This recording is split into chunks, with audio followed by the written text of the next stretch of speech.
ભવિષ્યનું મેં બધું ગોઠવી લીધું છે, મેં બધું તૈયાર કરી લીધું છે, મને હવે ભવિષ્યની ચિંતા નથી, મેં બધા પ્લાનિંગ કરી રાખ્યા છે. અરે કાલે શું થવાનું છે એ કોને ખબર છે? માણસ તો એટલો અસમર્થ છે કે પોતાનું બર્થ સર્ટિફિકેટ અને ડેથ સર્ટિફિકેટ આ બંને જાતે લેવા નથી જતું, બીજા લેવા જાય. અને એટલા માટે તો માણસ તો એટલો અસમર્થ છે કે એનું સામર્થ્ય જ શું? આ અસમર્થતા, એવી અસમર્થતાનો વિચાર કરો તો ડગલે ને પગલે આપણે કેટલા અસમર્થ છીએ વિચાર તો કરો. આપણી અસમર્થતા વારે ઘડીએ છતી થાય પણ આપણે એને યાદ કરવા માંગતા નથી. તો બે વસ્તુ છે કે આ પ્રભુનું સામર્થ્ય યાદ કરો અને ભગવાનના થઈ જશો તો એ બધું જ સામર્થ્ય તમારી મદદમાં કામ લાગી જશે. જે ક્ષણે તમે ભગવાનને કહી દો ને કે હું કાંઈ નથી, હું તારો થયો છું, એટલે પ્રભુનું બળ તમારું બળ થઈ જાય. અને હું કરી લઈશ જ્યારે એમ કહો પછી તમારી શક્તિ પૂરતું જ તમે કરી શકો. અને એટલા માટે ભગવાન આ બે વાતમાં બહુ હસે છે.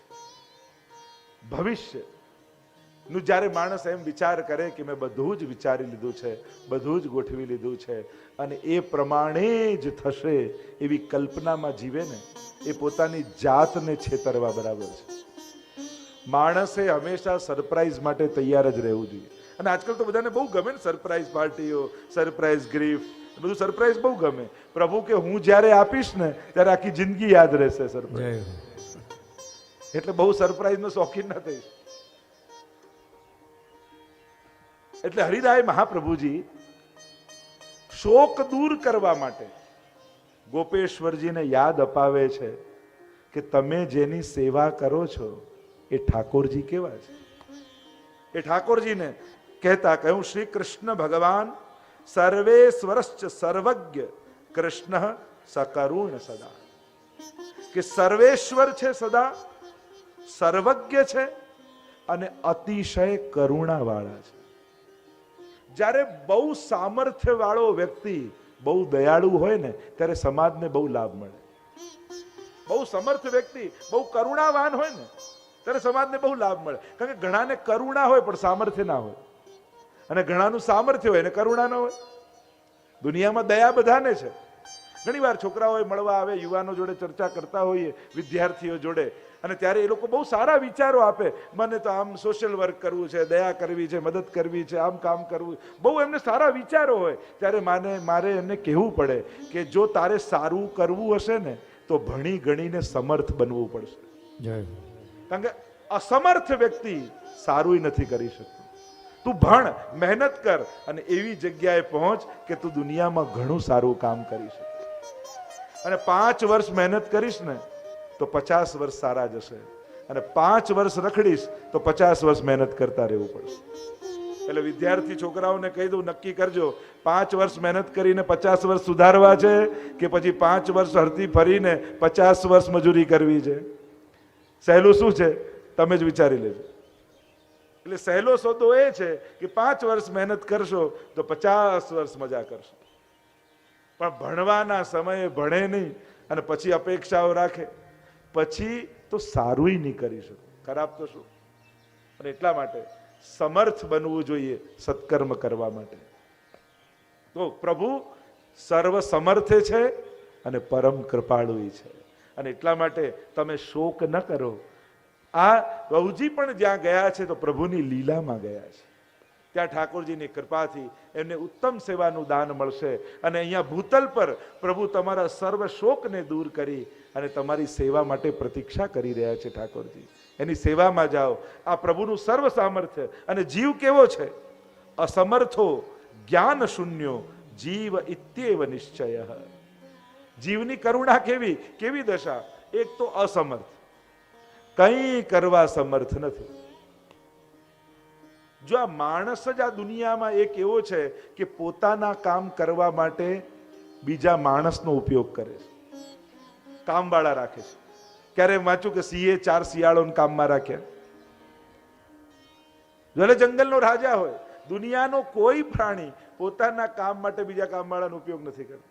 પણ માણસ થોડોક સમર્થ થવા જાય એટલે એને બીજાનો આશ્રય કરવો જ પડે. તમે ગમે તેટલા સફળ થઈ જાઓ, પણ જેણે જેણે તમને મદદ કરી હોય સફળ થવામાં, અને મદદ એટલે કોઈ આવીને પૈસા આપી જાય કે હેલ્પ કરી જાય નહીં, તમારા ઘરમાં જ કોઈ રસોઈ બનાવનારો, કોઈ સફાઈ કરનારો, કોઈ ગાડી ચલાવનારો, આ બધા જ આપણા સફળતાના સહભાગી છે. આ બધા લોકો, એમને આપણે ભૂલી જઈએ છીએ. આપણે સોશિયલ વર્ક કરવા જઈએ તો અજાણ્યા ઓળખતા ના હોઈએ ત્યાં મદદ કરવા જઈએ, પણ નજીક આજુબાજુ જે દુઃખી છે એને મદદ કરવા માટે ક્યારે ન જઈએ. એટલે મદદ જ કરવી છે તો નક્કી કરો કે મારા પરિવાર, મારા જીવનમાં જે જે લોકો સહાયક છે, કમથી કમ એ લોકોનું દુઃખ દૂર કરું તોય મારા જીવનની ધન્યતા છે. તમે આખી સ્કૂલ ન બાંધી શકો, પણ એક ગરીબ બાળકને ભણાવી તો શકો ને. તમે આખી હોસ્પિટલ ન બાંધી શકો, પણ એક બીમારનો ઈલાજ તો કરાવી શકો ને. નાનું પણ નાનું નથી, એ શરૂઆત જ છે મોટા કામ. ભગવત કૃપાથી આપણે ઘણા વિદ્યાર્થીઓને મદદ કરીએ છીએ, પ્રયાસ કરીએ કે જ્યાં જ્યાં થઈ શકે કોશિશ કરવી કે આપણે ભૂખ્યાને જમાડી તો પાછું ભૂખ લાગવાની જ છે, પણ કોઈને ભણાવશો ને તો આખો પરિવાર સુખી થશે. નક્કી કરો બધા જ કે જીવનમાં કોઈ એક વિદ્યાર્થીને હું ભણવામાં મદદ કરીશ. બધા જ નક્કી કરી આપણા સામર્થ્ય પ્રમાણે કોઈ એકને ભણાવો તો આખો પરિવાર સુખી થાય. એટલે પ્રયાસ કરીએ. અહીંયા જીવનો સ્વભાવ બતાવ્યો. જીવ કેવો છે? અસમર્થ છે અને જ્ઞાન શૂન્ય છે. જ્ઞાન શૂન્યતા કોને કહેવાય? જેને પોતાનું ભલું શેમાં છે એ ખબર ન હોય એ બધા જ્ઞાન શૂન્ય કહેવાય. હવે વિચાર કરો, આપણે જ બધા આપણું હિત શેમાં છે એ આપણે જાણીએ છીએ? ક્યાં જાણીએ છીએ, પણ કરી શકીએ છીએ? જો ધર્મ અને અધર્મ કોને ખબર નથી? કોણ જાણતું નથી? નાનકડા બાળકને પણ ઉભો કરીને પૂછો ને શું કરાય ને શું ન કરાય, બધાને ખબર છે. તકલીફ છે શું કરવું જોઈએ એ કરવા તૈયાર છીએ, અને શું ન કરવું જોઈએ એ છોડવાનું સાહસ આપણી અંદર છે ખરું?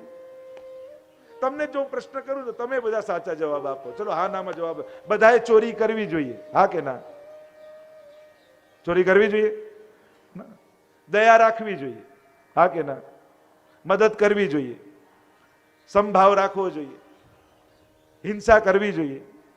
જો તમને બધાને બધી ખબર છે ને, ખોટા અમને બોલાય નહીં અહીંયા. ખોટું ખોટા આટલું બધું કરવાનું શું છે? બધાને બધું ખબર તો છે. જો દુર્યોધને મહાભારતમાં આ જ વાત કરી કે જાનામિ ધર્મમ નચમે પ્રવૃત્તિ, જાનામિ અધર્મમ નચમે નિવૃત્તિ. ધર્મ શું છે હું જાણું છું, પણ હું કરી શકતો નથી. અધર્મ શું છે મને ખબર છે, છતાં એને હું છોડી શકતો નથી. તો દુર્યોધન મર્યો ક્યાં છે? આપણા બધાની અંદર જીવી જ રહ્યો છે. આ બધા વ્યક્તિઓના નામ નથી, આ બધા વૃત્તિઓના નામ છે જે આજે પણ આપણી અંદર મહાભારતો રચે છે. આ વૃત્તિ જીવી જ રહી છે. અને એટલા માટે ધર્મ અધર્મ બધા જાણે છે.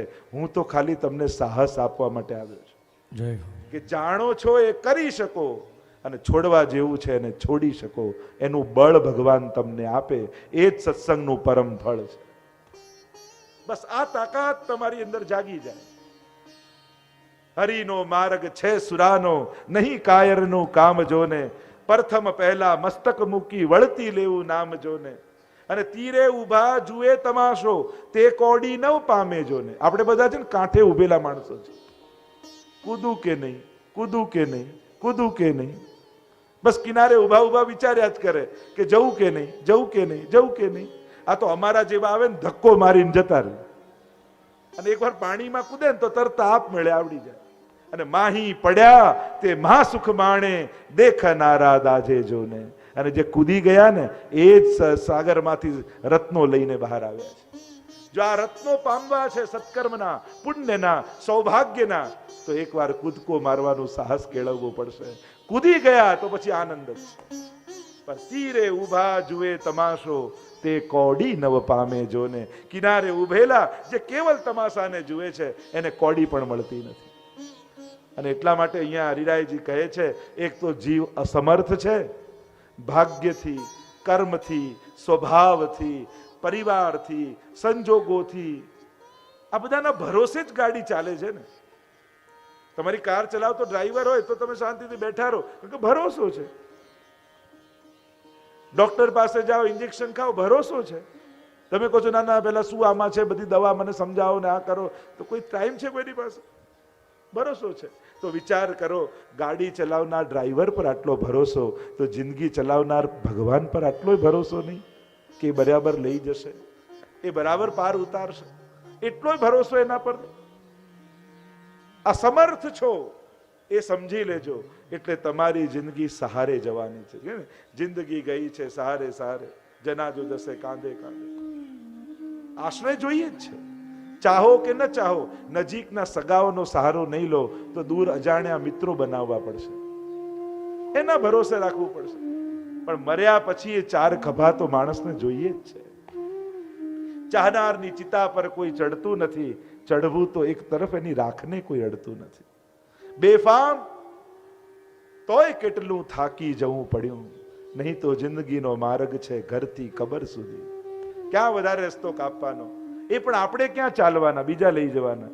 તોય માણસ કેવો થાકી જાય છે, ક્યાં ક્યાં દોડી ભાગીને કેવું કેવું મેળવવાની કોશિશ. એટલે કેવાય ને, એક સંતને ઘરે પધરાવ્યા અને આખું ઘર બતાવે. પેલો શિષ્ય, જો ગુરુદેવ અમારે ત્યાં ઘર ઘંટી, લોટ દળાવવા બહાર ન જવું પડે, જો અમારે ત્યાં વોશિંગ મશીન, કપડાં ધોવા બહાર ન જવું પડે, જો અમારે ત્યાં અમારે બહાર ન જવું પડે, આખું ઘર બતાવીને કે બહાર ન જવું પડે, બહાર. ગુરુદેવે કહ્યું, બેટા બહાર તો જવું જ પડશે, તું નહીં જાય તો લોકો કાઢશે, કારણ કે ઘરમાં તે સ્મશાન નથી બનાવ્યું.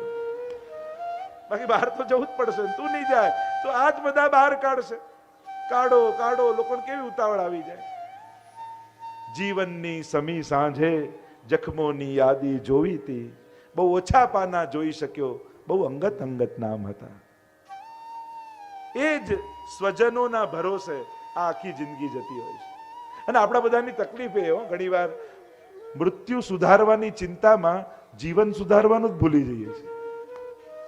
મૃત્યુ સુધરે, મૃત્યુ સુધરે, ભાગવત કથા મૃત્યુ સુધરે, મનોરથ મૃત્યુ સુધરે, અમારું મૃત્યુ સુધરે એની ચિંતા. અને એટલી તાકાતથી પણ ના જીવતા.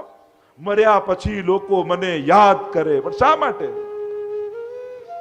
એવી તાકાત, એટલે ઘણા લોકોને એવી એટલા માટે સત્કર્મ કરે કે અમારા ગયા પછી લોકો યાદ રાખ્યું. શા માટે યાદ રાખે?